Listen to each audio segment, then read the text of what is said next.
collections into a larger collection. These sets can be homogeneous or the same, or heterogeneous and different. So we have some examples. Henry has 2 balloons and Billy has 3 balloons. How many balloons do they have together? And that's a homogeneous set. The sets are the same, both balloons. And then Janessa has 1 apple and Gage has 6 grapes for snack. How many pieces of fruit do the kids have? 2 plus 1 equals 3. 3 plus 1 equals 4. Important skills to develop for addition are effective strategies to combine sets, use addition algorithms, recognize and use properties of addition, and quick recall. 6 plus 1 equals 7. Scope and sequence for addition is, in kindergarten you start with simple joining and separating activities. First grade is new strategies like using the number line or length-based models. In second grade they should be getting quick recall of math facts and the arithmetic representations and beginning into multi-digit. In third through fifth grades, the addition is embedded within other content. Add 'em up, add 'em up. Add 'em up, add 'em up.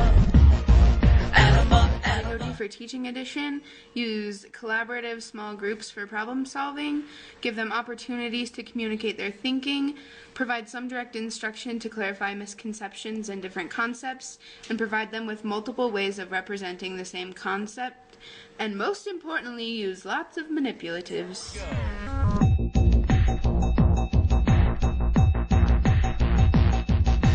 1 plus 1.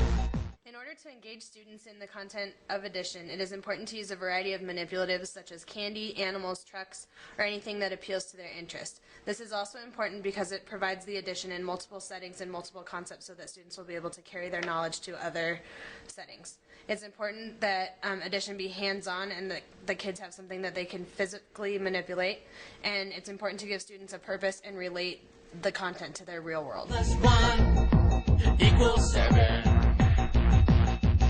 7 plus 1 equals... A lot of knowledge a teacher should have before teaching addition. Some of this includes knowledge about common misconceptions and how to avoid or correct them.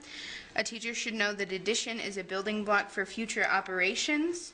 Teachers should also know how to use different algorithms and representations of a problem. So if we have 4 plus 4 equals 8 vertically, 4 plus 4 equals 8 in the horizontal form, and a set of 4 and a set of 4 that is the same as a set of 8.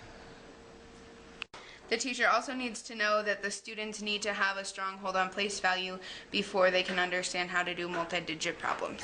Add 'em up, add 'em up. Add 'em up, add 'em up. Potential pitfalls when representing addition are that students misunderstand the meaning of the equal sign. It's important to not introduce the equal sign too early to avoid students developing this misconception. An alternative way is to introduce with a parts to whole model or a separation model with the equal sign being a line that separates the 2 parts. So you have 2 plus 3 is equal to or the same as 5. It's important to watch your language and not introduce the equal sign or the term equal too early so that students do not develop this misconception.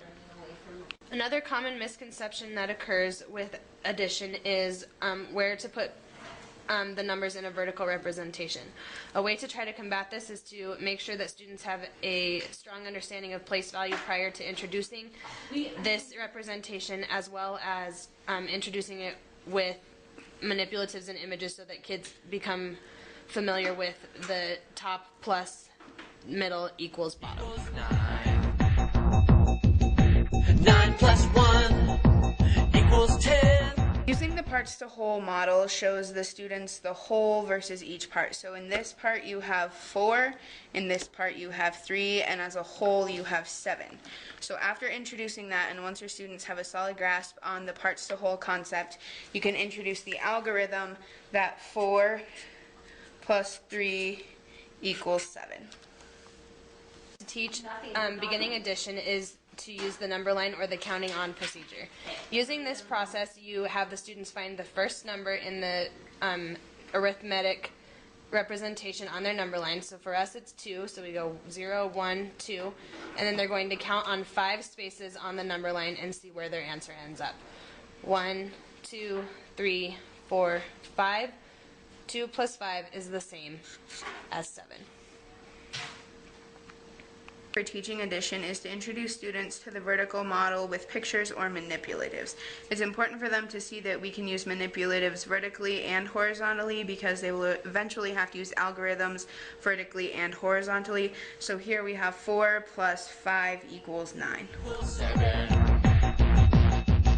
7 plus 1 equals 8. The most important thing when teaching addition and the algorithm for addition to young students is to start with the more simplistic and concrete, such as manipulatives or something that they can get their hands on, and move to the more abstract and complex, such as the written algorithms, both horizontally and vertically. Add 'em up, add 'em up. Add 'em up, add 'em up. All you kids in the classroom, please add 'em up. Add 'em up, add 'em up. Add 'em up, add 'em up. Add 'em up, add 'em up. All you kids in the classroom.